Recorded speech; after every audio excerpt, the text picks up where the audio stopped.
maybe it's actually just more valuable to spend that time collecting the records, collecting the documents, and making those available.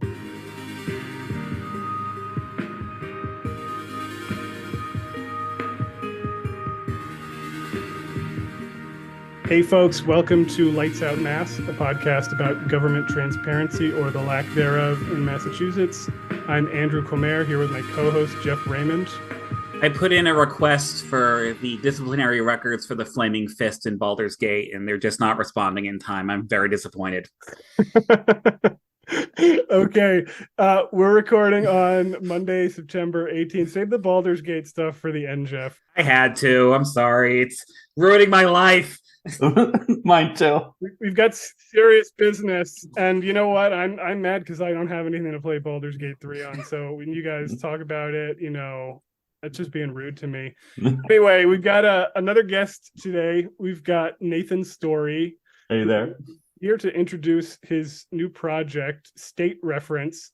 And by the way, Nathan, I just want to tell you out of the gate, easy to remember the URL, statereference.com, but you got to work on the search engine optimization for that. It's like ghost town on Google if you look for it. Yeah, it's going to take some time.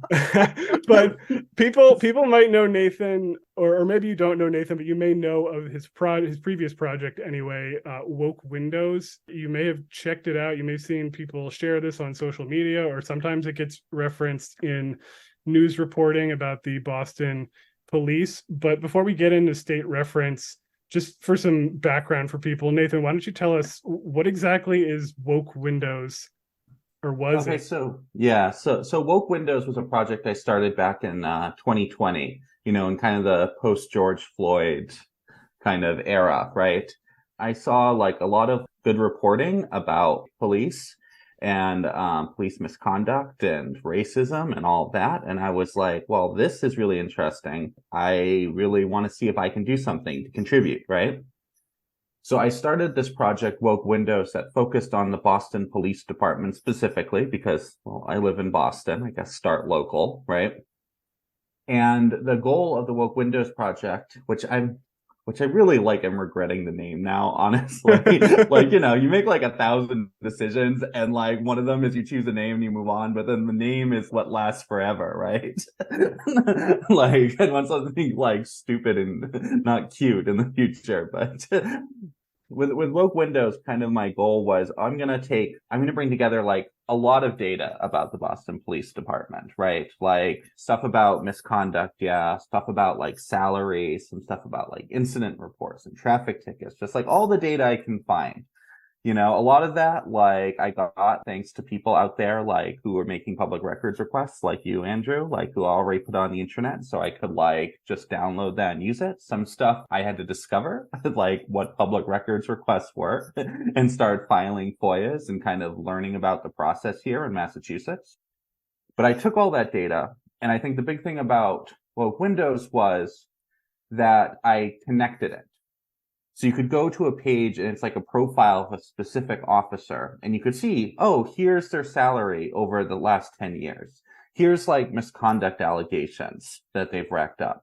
Here's like, I also brought in things like newspaper articles about them and other kind of documents. So you could really get that like profile there, which like people found very compelling because like, as you're saying, with like people have linked to it from like newspaper articles. Because, if you're talking about your police officer, you can just link to that page. And it was just like it was pretty cool.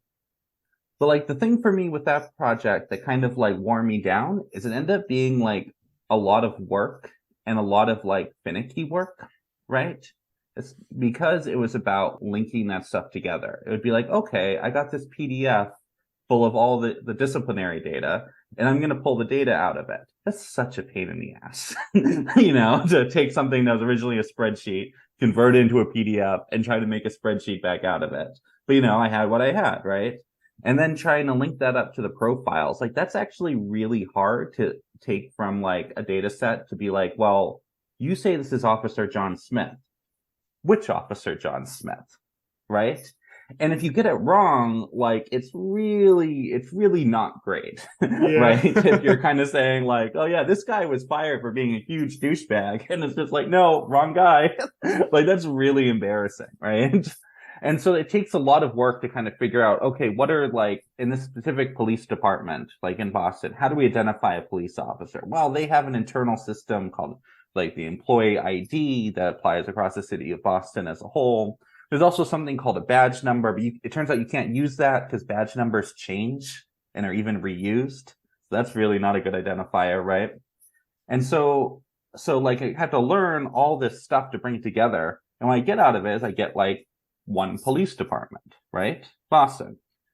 So one of the problems I really identified with Woke Windows was, or a problem that I felt it had, was I didn't feel like I could scale that process because it was just so labor intensive, because you need to know so much about every department, right?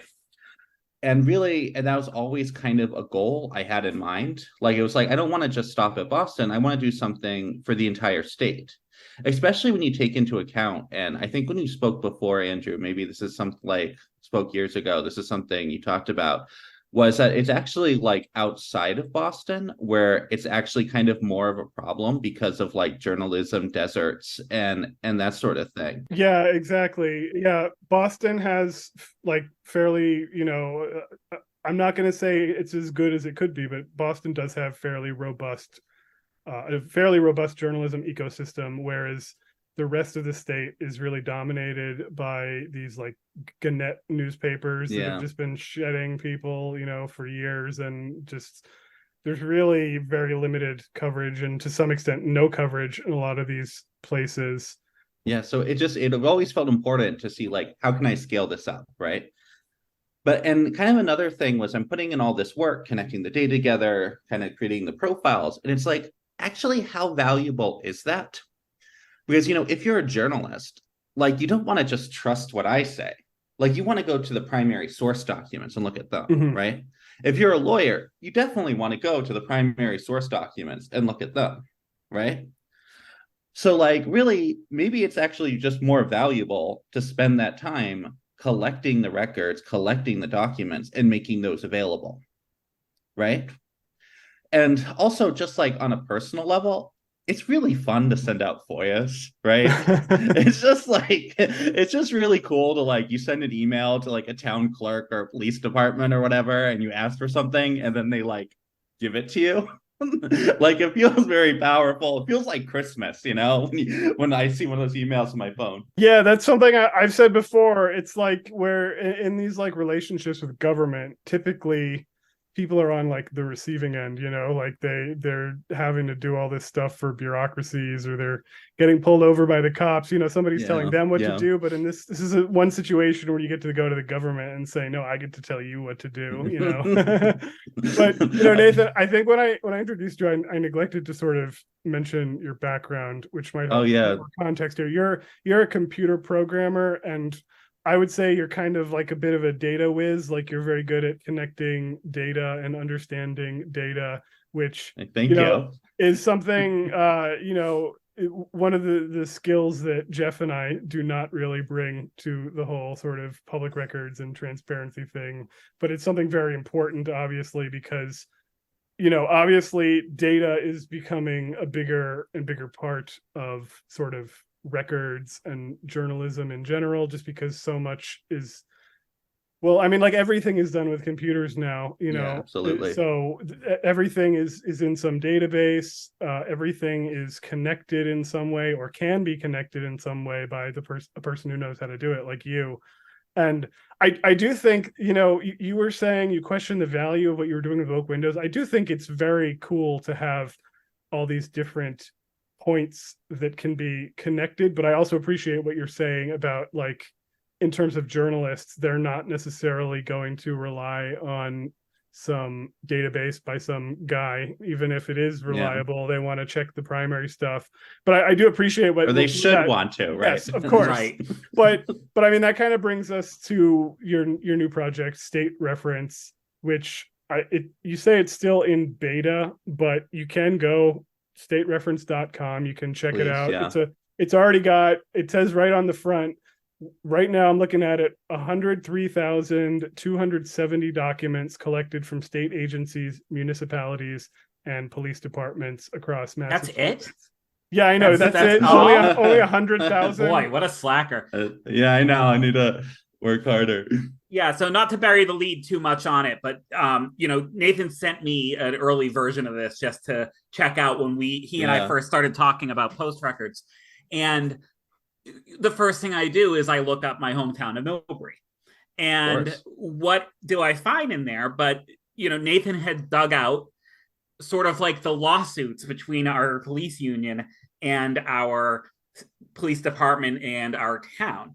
There was one in particular about an officer who had resigned. It had to do with the officer had borrowed a gun from the armory, and it was a whole thing. But he talked about part of the lawsuit was about his dismissal and leaving. They didn't want to pay out his vacation or something like that. But he talked a lot about his PTSD in the lawsuit. I had never seen these documents before. I looked in the local papers, nothing about this. And it was just so fascinating to find out that it's like, they couldn't believe this guy had PTSD because he was so lighthearted. Like when he did a dance during an autopsy. And I was like, what? What? Yeah. And I love that. I love that you were able to find that. Like, that was so cool. Who amongst us, Jeff? That he who is not dancing an autopsy cast the first stone. It's so wait, so state reference, right? The idea is let's just collect a lot of documents and put it in a searchable database, a full text searchable database, right? Like if some name is mentioned on the 5th page of some random PDF and you type in the search engine, that should come up, right? That's the idea behind it, right? And really, I'm taking these records from primarily, two big sources, right? One is public records requests, which we can talk a lot about.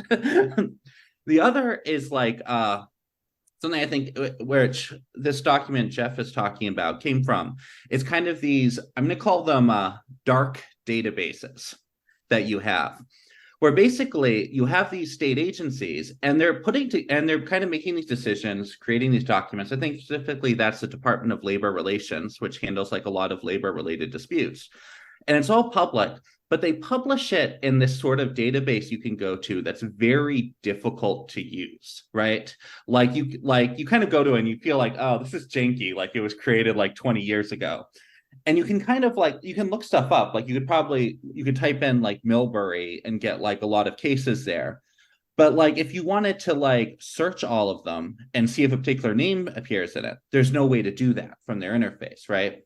And because of how this stuff works on a technical level, there's no way for Google to find these databases either, because it's kind of hidden behind a web search form. It's not like linked out so Google can find it.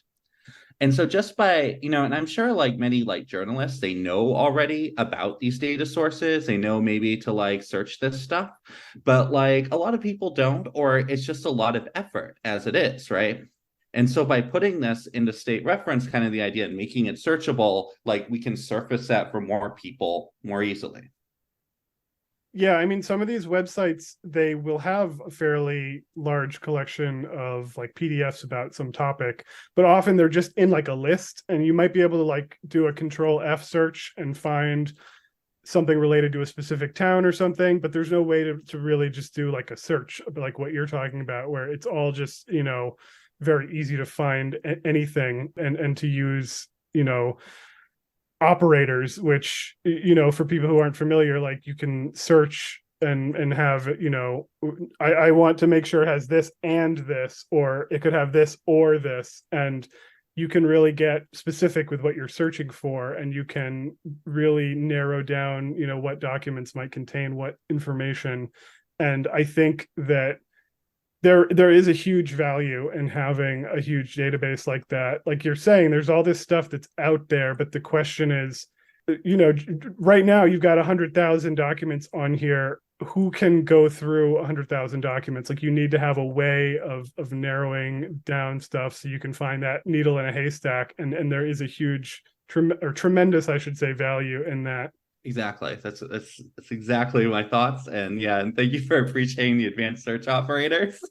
you know, which we love to nerd out on that sort of thing. Oh man, like when I'm on like the Boston Globe archive in the public library, I'm like using search operators trying to. And that is one gorgeous Boolean search you got there. Mm-hmm. It's so I do have a question as to just as a technical sort of question on it is, PDFs, especially when it comes to these municipalities, a lot of times it's literally, some woman who's worked in an office for 25 years, printing something off, stamping it and scanning it back in. And they're not even thinking about, I don't know what this shows where my gaps are. They don't OCR it. And I don't actually know what OCR stands for, but I know that's the thing that helps you actually read the data in a PDF. To clarify that, like what we're talking about is you get a document, right? Like a printed document, a paper document, you put it in a scanner, you scan it, and then you get a PDF. But what that PDF actually is it's basically a photograph of the original document. And then that photograph, you can't search it. You might have a word in it, but if you type in Control F, nothing's going to pop up because all that is an image. There's no text or data saved in the image. So what OCR is, I guess, Nathan, why don't you explain it for us? So OCR, optical character recognition, right? So I'm definitely not an expert. Like I just use the tools, this advanced machine learning that makes it so computers can read stuff. I don't know, it's a bit magic, but like, everything a lot of documents you get right through public records, they end up being, these scans as like Andrew's described it, like a photograph, and it's not readable, right? You can't search it, you can't copy and paste it. So everything that goes into state reference automatically gets OCR'd, right? So that you can then search it, so you can copy and paste from it. And this is this is like a whole important thing to kind of make this work, right? Otherwise, you just get the problem where you're just like searching where you're just having to browse and read a whole ton of documents to find that needle in the haystack that you're looking for. Yeah, and what's funny is when they passed the big public records overhaul bill in 2016, one of the rules in it is that any document you provide in an electronic format is supposed to have machine readable text, so searchable text.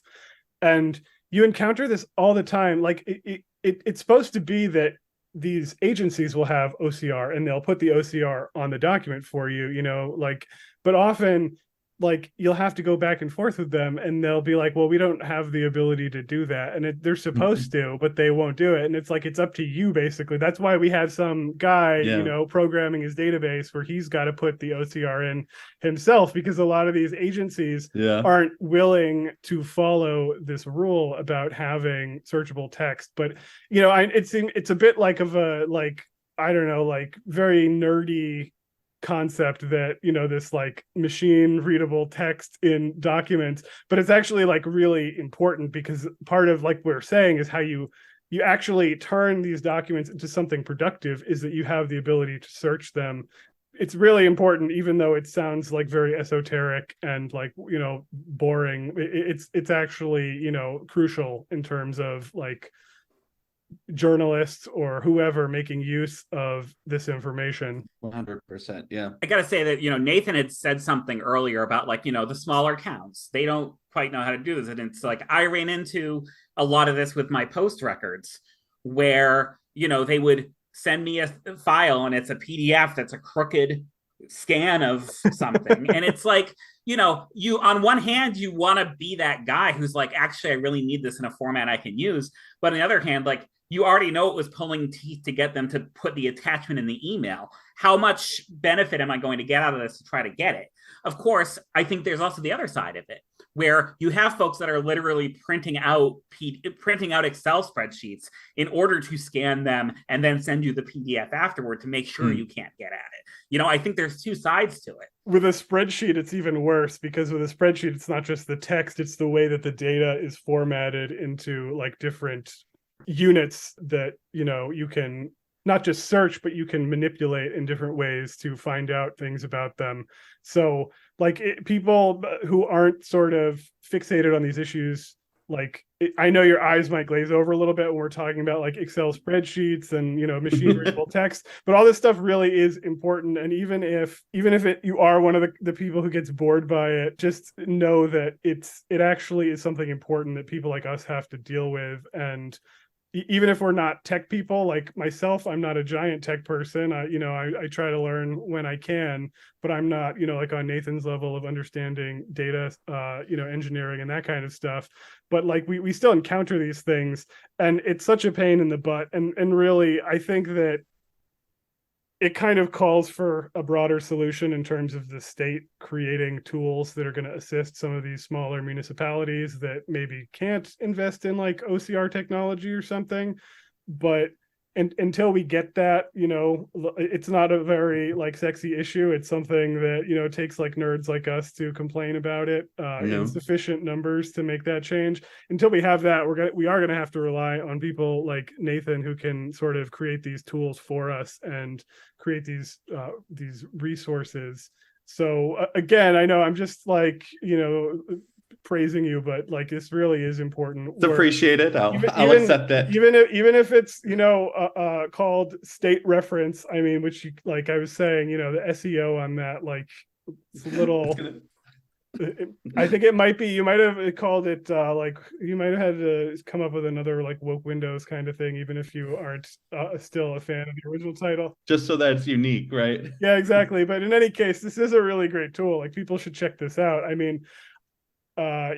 So you have stuff coming from different places, and you've got stuff, from what I understand, that you basically set up these tools to automatically pull documents from different sources. So as soon as the state posts a document on the website, it gets pulled into state reference, and all of a sudden, not only is it in your website, it's also like searchable. It's part of this database, and it's more useful than if it was just, posted on the state's website.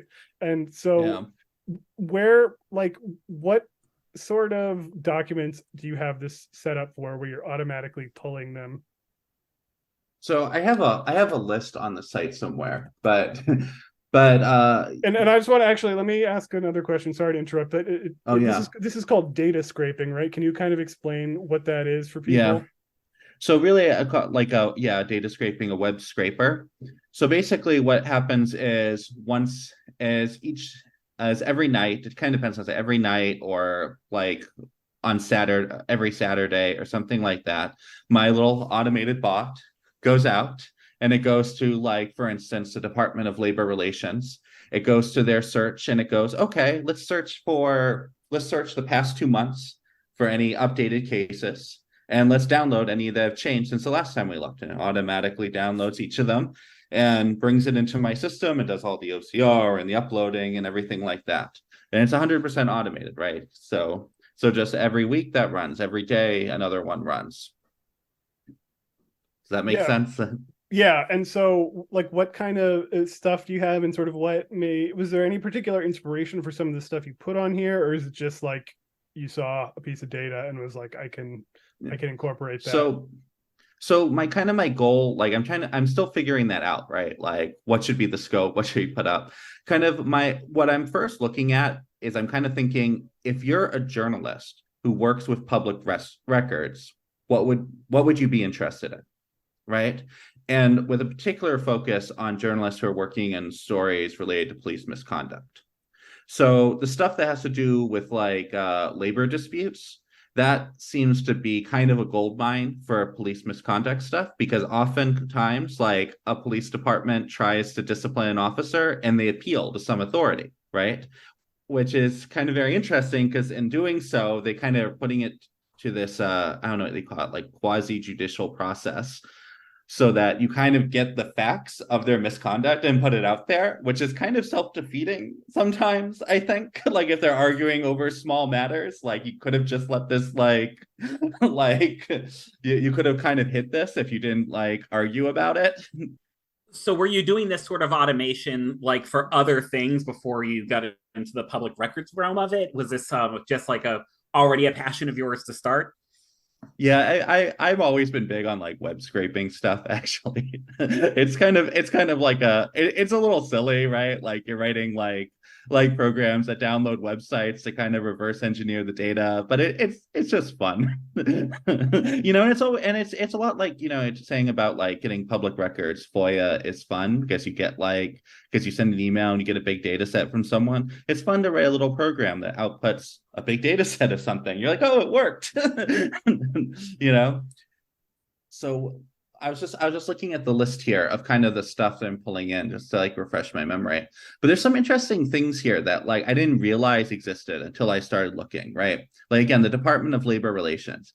They apparently collect the contracts between unions and like municipalities. Like I didn't realize that. I thought if you wanted the union contracts, you had to go to each town and ask them. But apparently they've been submitting that to like this central authority, which is really cool because there is a lot of like interest in what's in these like specifically the police union contracts, right?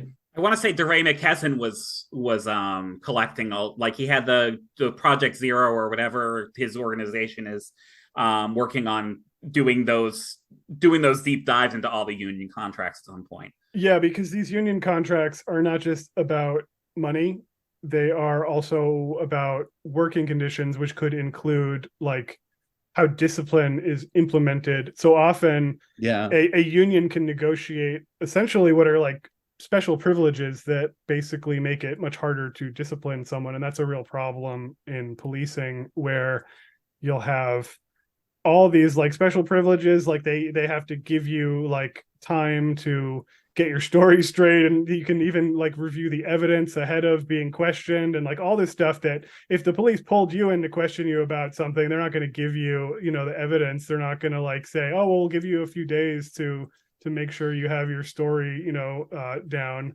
They're going to pull you in as soon as possible, and they're not going to tell you stuff, and they're going to try to trip you up. But like the police can negotiate all these things and basically make it much harder to successfully discipline them, even though they already have all these special privileges built into the law that make it harder to discipline them. So it's like something really important that people can focus on. And yeah, I didn't know that either. Like that's great that you can have all that stuff in one place, and also that it's like searchable. And you're right, I thought that you had to make public records requests for that stuff too, but apparently not. So this is why it's good to have somebody doing this kind of thing. And I mean, really, the state should be doing what you're doing, but since they're not, here you are. That's an opportunity. That's what that's called. Yeah, exactly. So you've got like union contracts, you've got labor stuff, the post commission stuff, the Peace Officer Standards and Training Commission. This is the police oversight board that was recently established at the state level. You've got Jeff and I did a whole episode about that last time, about how the data that was made public by the Post Commission is a very limited subset of the data. It's only the so-called sustained complaints. So it's the complaints against officers where the police department, which is investigating their own officer, decided that officer did something wrong. But Jeff, is on this mission to get these original spreadsheets that had non-sustained complaints. And it looks like you've got a lot of that stuff on here too, right? Yeah. So I have all this post-commission data thanks to this guy, Jeff Raymond, if you're familiar with him. And I think that's really exciting. And Jeff did like such a good job, like putting in all that work, because that's really what it was. A lot of work, right? And one way to put it. Yeah. And it's just, what's really exciting to me is like, we put that all together. And when you start searching for names, right? And you start seeing like, oh, how that can like surface someone from multiple documents. You can say, oh, here's something from the Civil Service Commission where like they're passed over for promotion and it's because of something sketchy they did. Oh, here's like them in an internal affairs like spreadsheet. Here's from that was submitted to the Post Commission, right? And being able to bring all this together, I think is like really exciting. And it was all possible because of Jeff's work. Because and I mean with Woke Windows, what you were doing was you were creating like relationships between the data that made it easier to make those connections. And you're not quite doing that here, but even so, just the fact that all this stuff is in one place and that the database is searchable and you can bring up multiple types of documents, it still allows you to make those connections, even if it's not like making them for you, like you still have to do the searches and whatnot, but it's still gonna help you find those connections. And that's like really great to have that. And I know that you on your website are soliciting feedback from journalists, and I know some journalists follow my work, so if you guys are out there, check statereference.com and send Nathan some feedback after you play around with this website a little bit, because you'll probably find some cool stuff in there and you might have some suggestions on how he can improve it. But this is kind of where the greatness of like the collaboration between a lot of different groups comes from, because it's like I'm a baby data Nathan. I understand that if I put things into a spreadsheet, it can spit out something that looks really cool later on. How to get from point A to point C, I don't know. But Nathan knows how. And more to the point, like what I'm finding when he had let me know that he had pulled in a lot of the post data, he solved a problem for me. And that a lot of these things weren't OCR'd, weren't searchable. Yeah. And now they are. And it's like, I was kind of loathing the idea of having to go through 350 spreadsheets manually. I shouldn't say 350 spreadsheets, 350 towns with multiple spreadsheets, when it's all kind of like, now I can do the copy paste that I want to do for the purposes of developing a sort of like post-commission database that the post-commission won't do. And that's the whole thing where it's like, it's like with our powers combined, it's like, Nathan's got his data ring on, and I've got my like, just like, email workhorse thing on, and Andrew's got his, he's like our old grizzled vet in this foxhole. It's like it's great. It's awesome. Yeah, you've been sending these requests forever. Seriously. We're noobs. Yeah. And I don't know anything about journalism, so like yeah, I mean, just the way that people can collaborate on some of this stuff is really great. People who have different skill sets can kind of put in the work in different areas, and the result is stuff like this. Like some of these records on there, you wouldn't be able to populate your website with as much stuff if there weren't other people doing this kind of work. But at the same time, this stuff wouldn't be as useful if you weren't doing this, data stuff with it and making it all more accessible to people. So, I mean, like I haven't even updated it in a while. I have like a website where I have this like database. I call it a database. I don't even know if it's appropriate to call it that. It's like basically it's a base of areas that has data. It is. You can a database is whatever you want it to be. Fair enough, but it's basically it's like a Google spreadsheet that has like links to the documents on a WordPress site. So like you can't like search within the documents. You can only search for like some of the like names and metadata about the information. And it was very, like I don't have any of this stuff automated. I have no idea how to do any of that. So I'm like manually entering stuff into a Google spreadsheet, and it takes forever. And eventually I'm just like, I don't even have time to do this shit anymore. So to have people who do know this kind of stuff is just tremendous, to have people like that doing this kind of work.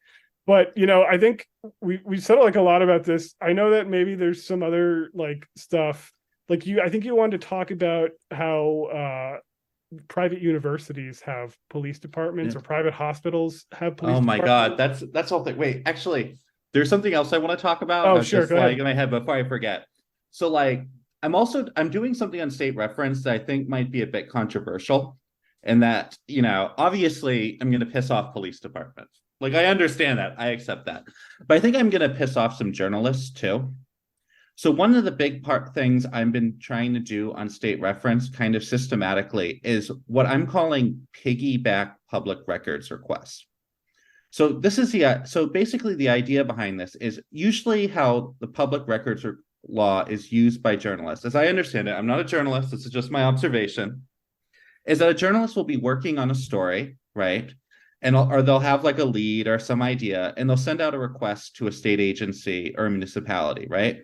And then that agency, they put in the time to search for the records. They put in the time to redact the records. Maybe there's some argument argument back and forth about the redactions. Maybe there are fees paid. And eventually they give like the pile of records to the journalist to go through. And the journalist writes their story. Okay. And then typically what happens to the records is they get put in a filing cabinet and are never published for anyone to see. Because as I understand it, some journalists, they do upload things to Document Cloud, and that's really great. But it just doesn't seem to be really part of the culture to like publish primary source documents like that. And so like a big thing I'm trying to do is I'm kind of systematically I'm finding requests that have been made. I'm doing that. I'm using data from the supervisor of records, the appeals to get that. I'm getting the logs of public records requests received by towns. There's like a state agency dates. There's a lot of sources. And I'm going through it and I'm sending emails. That's what a public records request is, right, guys? It's an email. I'm sending an email. I'm like, okay, journalist John Smith asked on January 5th, 2023 for certain records with this description, and the town provided him with a response on whatever date. Please send me the records you sent to John Smith and any communications with him, right? And I'm sending out a ton of requests like that and collecting those records and adding it to state reference, right? Because as I see it, like the idea of all that work being done and just being filed away really sucks, right?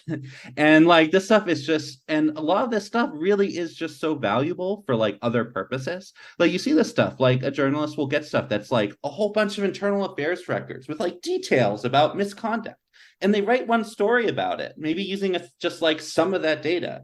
And like maybe that's useful for criminal defense attorneys, right? Who these cops are going after. Maybe this is useful for someone when one of the cops' names comes up in a story later, right? Like there's all sorts of stuff, and it's just not getting out there. And this is something that I kind of learned when I was working on Woke Windows, and it's kind of one of those things that makes you a little angry.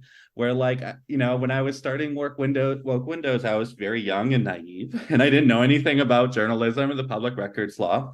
So like I would see that a journalist would write a story about the Boston Police Department based on public records, and I just send an email like, oh, I see you got these certain records from the city or whatever. Could you send me a copy? And the answer was basically always the same, which was like, I would love to, but my editor wouldn't like it if I did that. And I'll say that annoys me too. Is like, in fact, I've even seen it on there's something called Sunshine Week in March every year, when it's sort of like it's like for journalists to raise awareness about public records and other government transparency related issues. And I've even seen like Sunshine Week stories like about public records where they don't put the records in, and I'm like, oh my god, like I'm gonna tear my hair out. Like, what is wrong with you? Like, exactly. Part of public records is you get to show your work, and so you should show your work. I mean, I will say there are certain circumstances where I have records and I'll quote from them that I don't publish just because there's something in it that I consider like really personal or embarrassing to someone, and it's not necessary to make that public. And that's like kind of a value judgment you have to make sometimes. But I think that generally it's like, just as a general rule, it's good to like show your work when you're a journalist, because especially with, people complaining about like fake news or whatever, not having trust in the media, it's important to be able to say, no, like, look, this is the process I used. Just like a scientist, you can replicate my process and get the same results. So you should be able to do that for people. But like, I agree. But I will say I have had interactions with other journalists. Maybe it's because I'm also a journalist that I find this easier. I have found plenty of situations where I'll say, hey, could you send me a copy of that? And people will say yes. But I have also encountered the same thing where they'll say, I can't because my editor doesn't want me to, or sorry, I'm competitive and I don't want to send you that. Yeah. Or, whatever. But I find that it varies a bit, but there are many very collegial journalists who will send you stuff. But I do agree that just as sort of a general rule, people need to like publish a lot of their work and really show where they got this information from. And I want to say it's great that you are doing that. And also, I noticed one thing you were posting on there where a lot of agencies have their logs of all the public records requests they get. Yes. And you're publishing all these logs, so you can actually go in and find out what records requests people are sending And Yeah. it's like you could find out that a bunch of journalists are asking about this or whatever, or some random people are making requests to the town, and find that stuff. It's great because I mean I was a freelancer for a Gannett paper, and I would do some stories that were based off of public records requests every once in a while. And I would say, I have all the documents. Would you like them as part of this? Because you are putting it online. And the response I would get is, we're just a small paper that, the majority of our subscriber base is getting it on paper. And I'm not going to publish 20 pages of this thing in the middle of the paper. Yeah. It's just not going to happen. Yeah. And it's like, there were some times where I would just throw them up on a Google Drive and link them on my Twitter and be like, if you want them, they're online. Go to my Twitter page. But, it's so funny. It's such an old media style concept to not show your work, to not have the. It seems like it's like cultural, right? Yeah, like when you're saying like from the printed paper, like I guess like if you're printing a newspaper, you couldn't include like 100 pages of documents just in the middle because one story references them, right? Yeah, I mean, except in like like the New York Times or Washington Post, they would publish like excerpts from the Pentagon Papers and years ago. But just generally, I think it's changed a lot in recent years, and there are more people who are conscious of this, and especially people who work with public records on a regular basis tend to be very conscious of this and want the documents out there. But there are people who I think it's to a large extent, it's people who use them sometimes, but it's not like a huge part of what they do. They'll they just don't put it in there because it's just, you're right, it's like a cultural thing where it's a printed medium, and people it evolved from a printed medium, and there's just no sort of sense that we've got to like put that out there for people to see. But no, I mean, I it doesn't piss me off. I think it's great that you're doing that to make that stuff available to people. But yeah, I was asking this stuff about the private university and hospital police. What's the deal with that? Tell us a little bit about what you've been finding. So this is something that actually this is something where I haven't been finding anything yet, but like this is something when you're talking about like the Post Commission, I think is really exciting, right? Because like we have these literal private police departments in Massachusetts, right? Like Harvard University has a police department, right? And I forget the exact number, but it's pretty big. Like it's bigger than many municipalities, right? And they can like arrest people, but like you can't ask them for data. You can't ask them for information. They're a private university. We haven't yet nationalized Harvard and renamed it UMass Cambridge. That's my one political opinion I'm very much in favor of. But and kind of for the first time, it looks like, we're kind of getting that data from the Post Commission, like in the database they published. And hopefully we can start like getting, more detailed data from them, like more than just what they published. If we can get public records requests to the Post Commission and actually have them respond to those public records requests, right? And I think that's really exciting.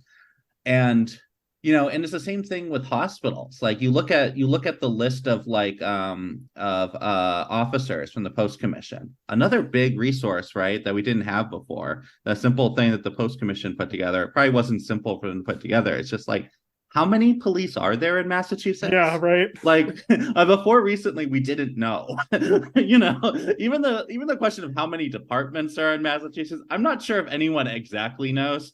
Like I saw something from the Post Commission, like the minutes of one of their meetings, and like even they were like 400 something departments. Like it didn't seem clear to me if they knew how many departments there were.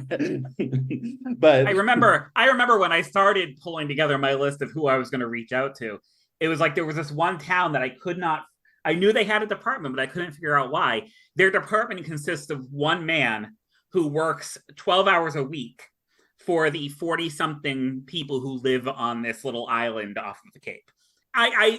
He did not do anything with Post. He'd never heard of Post before. I'm surprised he knew how to do his email, but it was one of those deals where it was just, what is Post thinking about this? There are a lot of those Western Mass towns that don't even have departments, period. They just use the state police. But it's so many fascinating things you find out doing these. It's I was very excited when I saw the university police come through there, especially because it's like, my small college had 350 people when I went there, but they had about 20 cops working part-time. It's like Yeah, wow. and about those small towns, for people who've never done this before, go to the Wikipedia page. It's list of municipalities in Massachusetts. Go down to the list, sort it by population size, and then just go look at some of those tiny towns. You will be shocked by how like small some of these places are. It's pretty wild. Yeah. But it's just wild. Yeah, just how many police departments there are when you start thinking about like the overlapping jurisdictions and stuff. Like my wife works at a hospital here in Boston, and every hospital is on Brookline Ave in Boston. They just have like one street where they decided to place them all for some reason. And just like the number of different like cruisers you can see, you'll see like the MBTA Transit Police, the Boston Police, of course, like Simmons College, like you'll see, like Harvard Medical School is right there, so I'm sure you'll see Harvard sometimes. Then like the hospitals there, I think both Brigham and Women's and Beth Israel have like some like officers that they employ as part of their security departments who are actually like sworn police officers.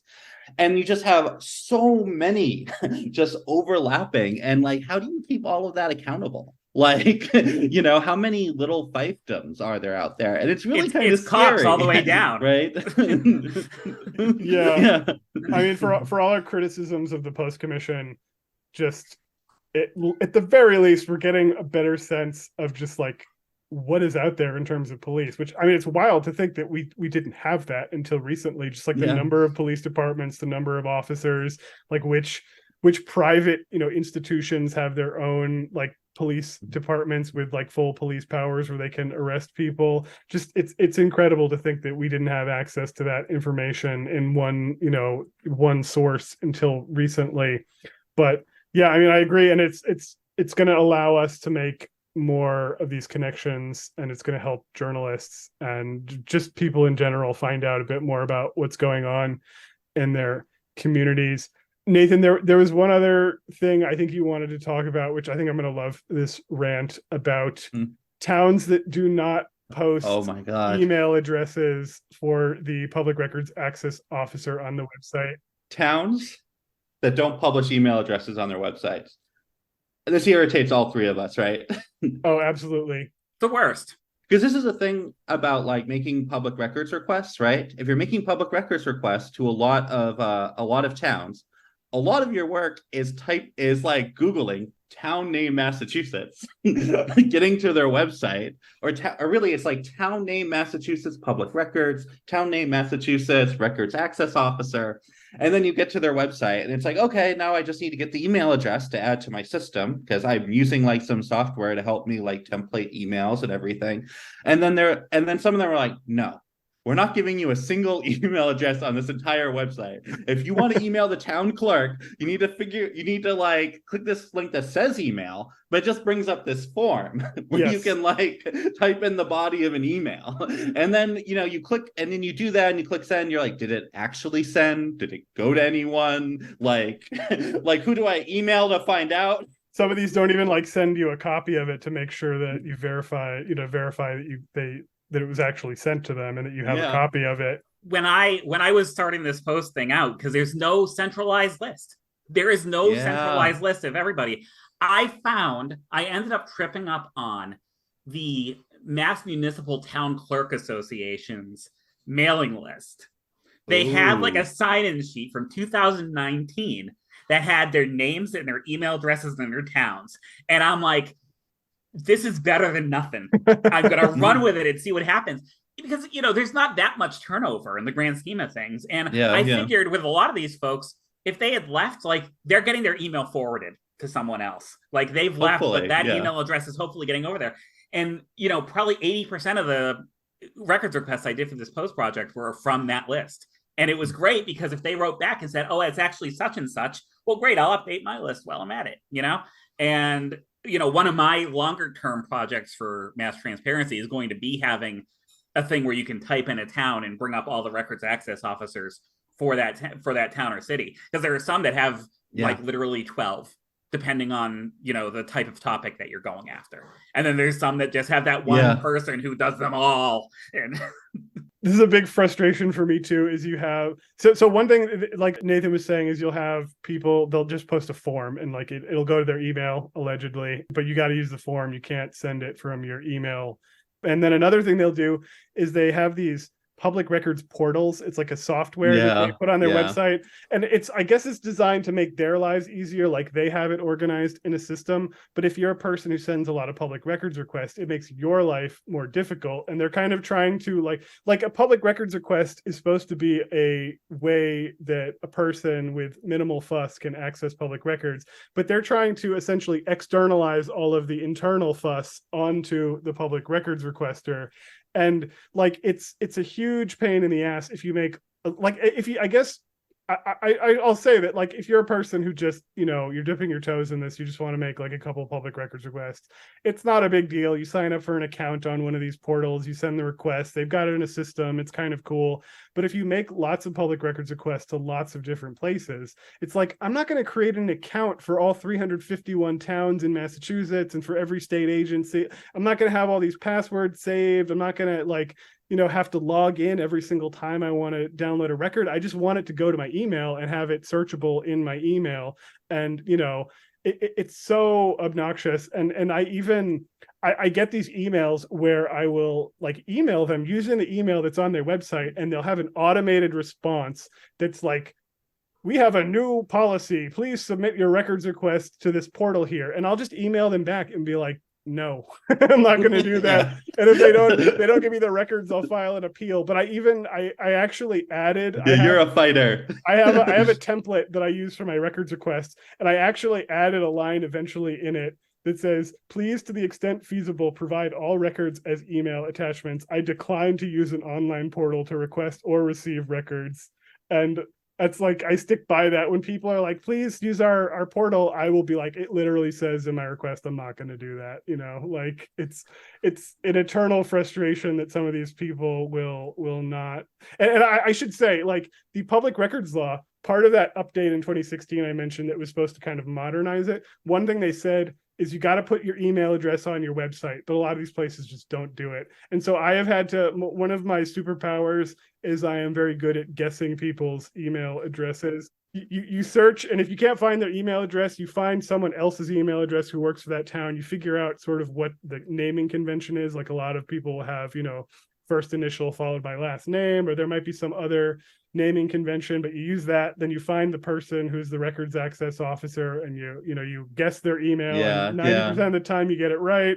Sometimes I found that they don't post it in a conspicuous location on their website, which I believe is the wording in the law. They must be conspicuously posted or whatever, but you can find it in some like document, like it might be, they're like, oh, it's the town clerk, and the town clerk's name isn't on the website, but you can find some email, which often it might not even be like a public facing document. It was like some internal discussion, but they've got the person's email, like, please contact them here. And you're like, I have your email now. You can't hide from me. And, I've done searches like that. Yeah. But yeah, if that's something you've encountered, learn how to guess people's emails is my advice. One thing you can also do is you can look up the municipality on statereference.com.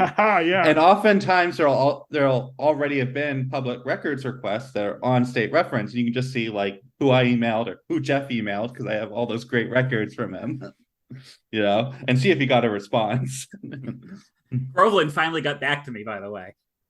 He was not happy. Yes, that was one that you would. So it was funny. I got an email from Nathan late last week where he was like, yeah, I was bored. So I reached out to the towns that still haven't gotten back to you, and I'm getting some of them back. And I'm like, oh, well, that's useful. So that's, now why aren't they getting a hold of me? But yeah, I do have to ask, I had one more question that I really wanted to ask you, is that, you said earlier, you're kind of new to this in terms of like the public records requesting and stuff like that. Yeah. What is the most interesting thing you found doing this that you would not have anticipated locating as part of this project? Like you opened up a file and you got a treasure trove of like something that you weren't expecting. What's your favorite? Oh my God, that's hard. I mean, like just the whole thing, right? Like if you rewound a few years ago, brought me back to 2019 me. Like, I had no idea that you could get in like police internal affairs files. Those always just warm my heart, to see those, right?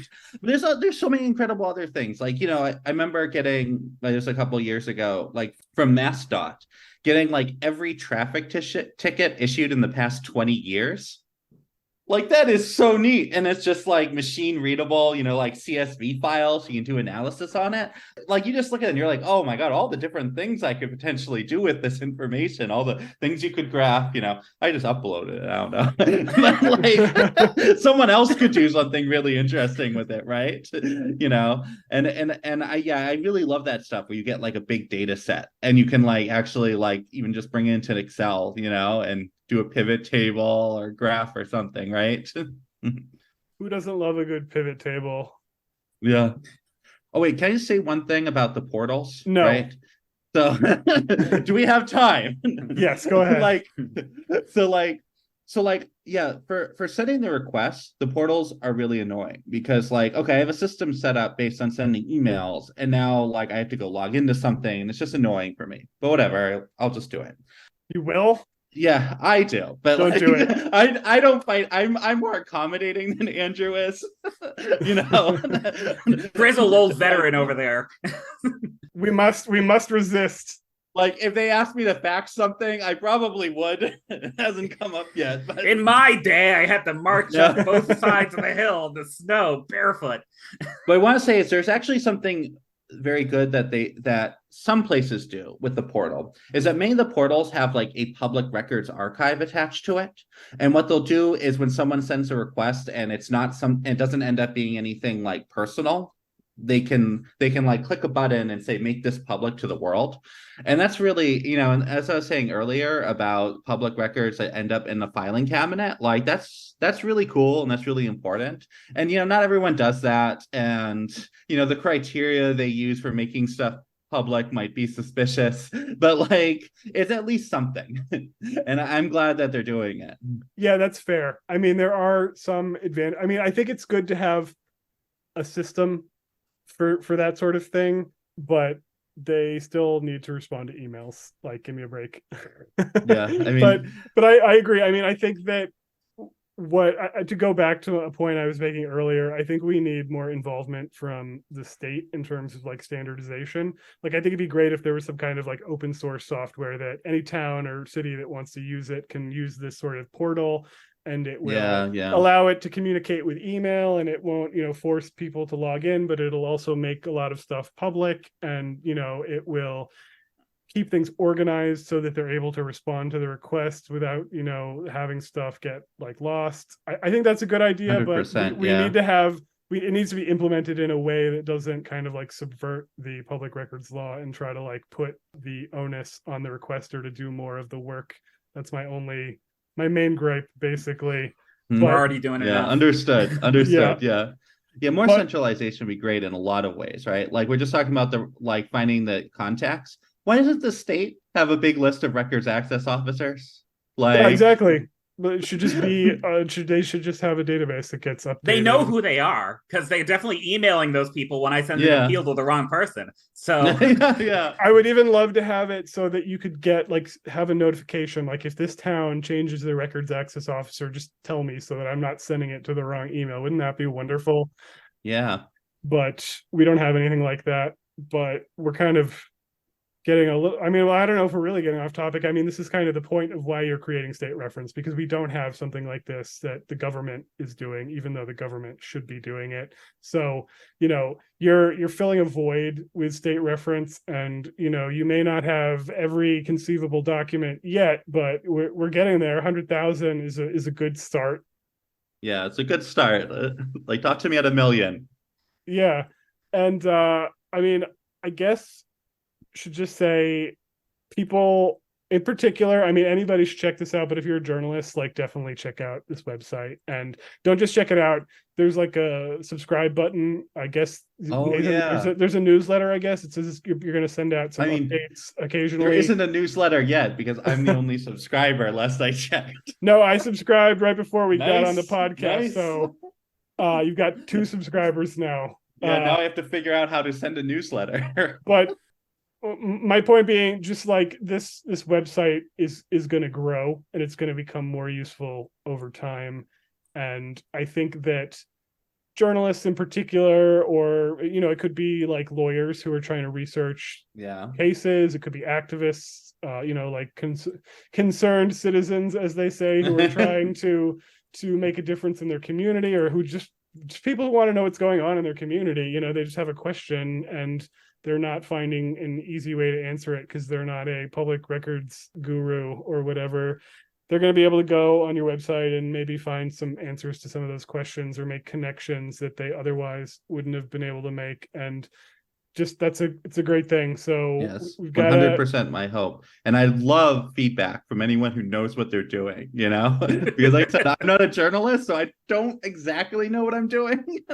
So feedback from, from people who could actually benefit from this would be just fantastic. Yeah, and I think part of what you've been doing is you've been incorporating records from other people. So if you're someone who is working on some big project and you're not, shy in terms of sharing your records, maybe you are able to contribute something to State Reference, and that could pay off for someone else at some point. And that's definitely something I want to figure out how to do. I haven't exactly figured out what the process should be, but yeah, definitely. Nathan was he sent such a nice email to me. He's like, "Oh, can I use some of your stuff? I really don't want to be a problem if it's a thing." I'm like, "Please download all of it. I can give you a zip file." They're public records, Nathan. What are you asking for permission for? And I do like scraping things, remember? So like I can get it if it's out there. Yeah. So what else is going on, Nathan? Anything else we need to cover before we wrap this thing up? Not that I think of. Are we going to talk about Baldur's Gate 3, or is that too?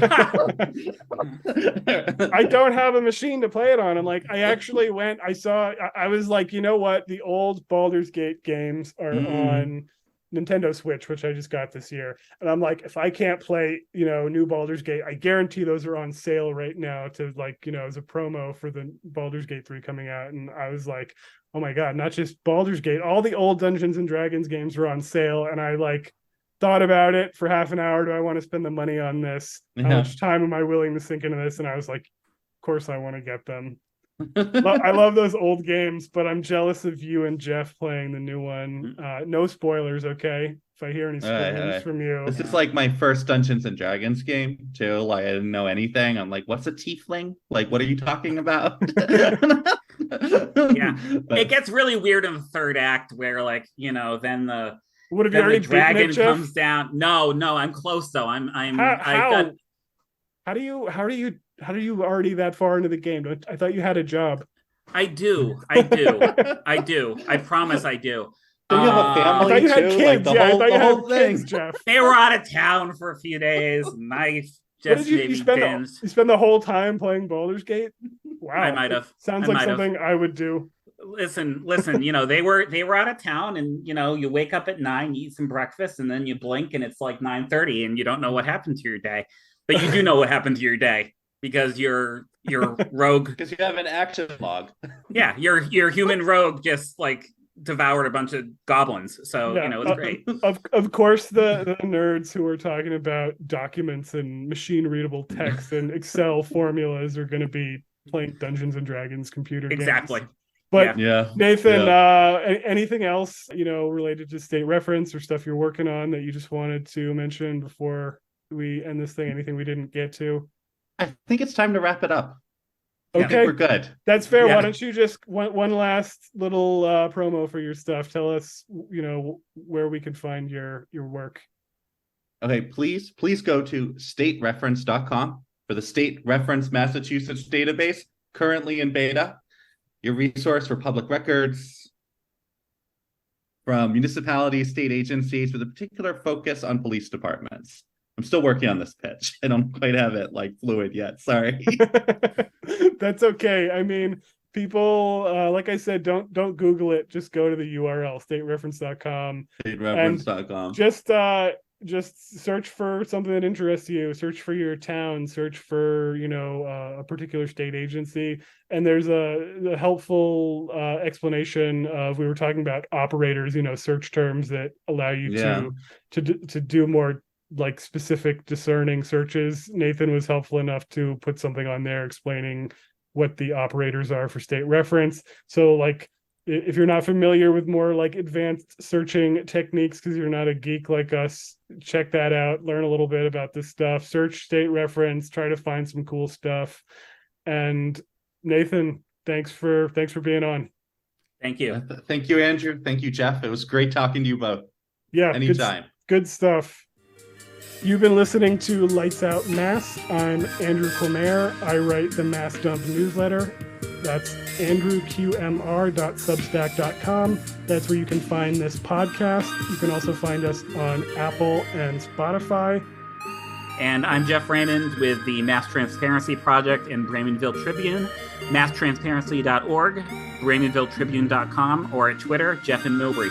Our theme music is Sunbleach by Lifeformed. You can find more music at Bandcamp. Sunlight is the best disinfectant.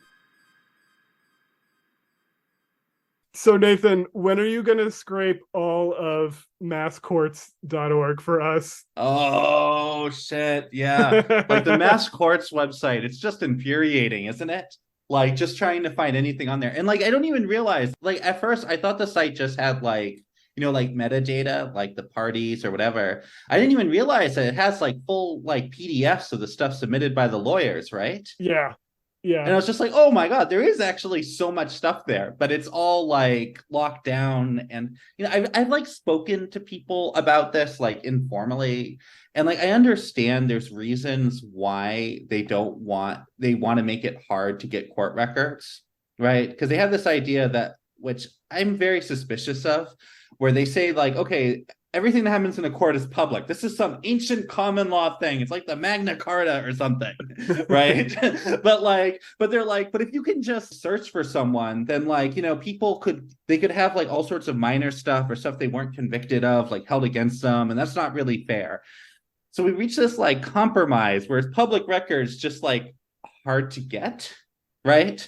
It makes me think of like I always think of the Hitchhiker's Guide to the Galaxy about like the plan was registered in the filing cabinet in disused lavatory of the basement of the town council. Protected by like tigers or something. Yeah. Yeah. And it's very frustrating. It really seems like there is stuff that we should download and like make generally available from that. Like, I don't know if the criminal stuff should really be brought down. And that feels a lot like for people who aren't familiar, on Mass Courts, it's the trial court website for Massachusetts. You can search for court records on there. It's not everything. It's what are called pleadings. These are basically like in a colloquial term, they're like the briefs that people submit to the court that have arguments and things like that in them, and they make the civil cases available, but to get criminal stuff, you have to have login credentials for the website, which they only give out to lawyers and court employees. So if someone has a criminal case, we were talking about this, I can't remember which episode, Jeff, but I was saying that my trick is I know a lawyer who I asked to send me stuff from criminal cases. But yeah, if you are just a member of the public, all you can get is the civil stuff. And also they make it a huge pain in the ass to search for stuff. You have to fill out a CAPTCHA every single time you search. And the like search terms you can use are fairly narrow. Like you have to know the name of the party, and you can't just like search by topic or something like that. So you basically and you got to know what court it's in, which is the part that drives me nuts. Yeah, because it's like that is the needle in the haystack, because you think you might know, well, it takes place in this, but what district court covers this area, but was it actually filed in there? And yeah, but anyway, back to my original question, Nate, when are you gonna grab all this stuff for us so we don't have to go on Mass Courts anymore? Especially because that website is always down. It's like every single time, it's like a law that like every time you go to Mass Courts to search for something, as soon as you run the search, the website like crashes, and like you got to come back 2 hours later and try again. Yeah, and fill out all the captchas again. I mean, it's tempting. The thing it scares me though, right? Like when you talk about like Yeah, scraping the Mass Court site, because you go there and there's a bunch of like legal language, and normally like people like they put like scary legalese on stuff and just kind of ignore it, but like when it's literally written by judges, like I don't know, I'm like like maybe I don't want to touch this without like at least without some legal guidance, right? But yeah, there definitely looks like there's stuff that could be like really useful. Like you imagine like the stuff that could be mentioned in these filings, even just in like the civil ones that currently is just going totally under the radar, right? Especially in like news deserts. Like there's probably municipalities getting sued that like no one really knows that it happened, because like the town doesn't say anything and it just kind of goes under the radar, and there's no newspaper for that particular town just like refreshing the website or going to the courthouse, right? Yeah, I mean, it happens all the time, actually, because of Yeah. first of all, because of how hard it is to search for the records, and also just because of the decline in local journalism. There just aren't enough people on this beat anymore. Like if you had enough, then there'd be some journalist whose job was to be like, go run these searches, once every couple of weeks in mass courts and find this stuff, or just go down to the courthouse and pull the files. But if you don't have those people on payroll, then it just goes under the radar. So again, Nathan, you gotta pull all this stuff. I'll look into it. If you're worried about the legal consequences, just like go to Russia and then drop the files from there. And if there's like they file for extradition, you can seek asylum. I'll be like Edward Snowden, exactly. Permanent exile. The Edward Snowden of Massachusetts. Nathan's story. Think local, hiding from the Massachusetts judges who are out to get him. It's a tempting offer, yes. You should do it.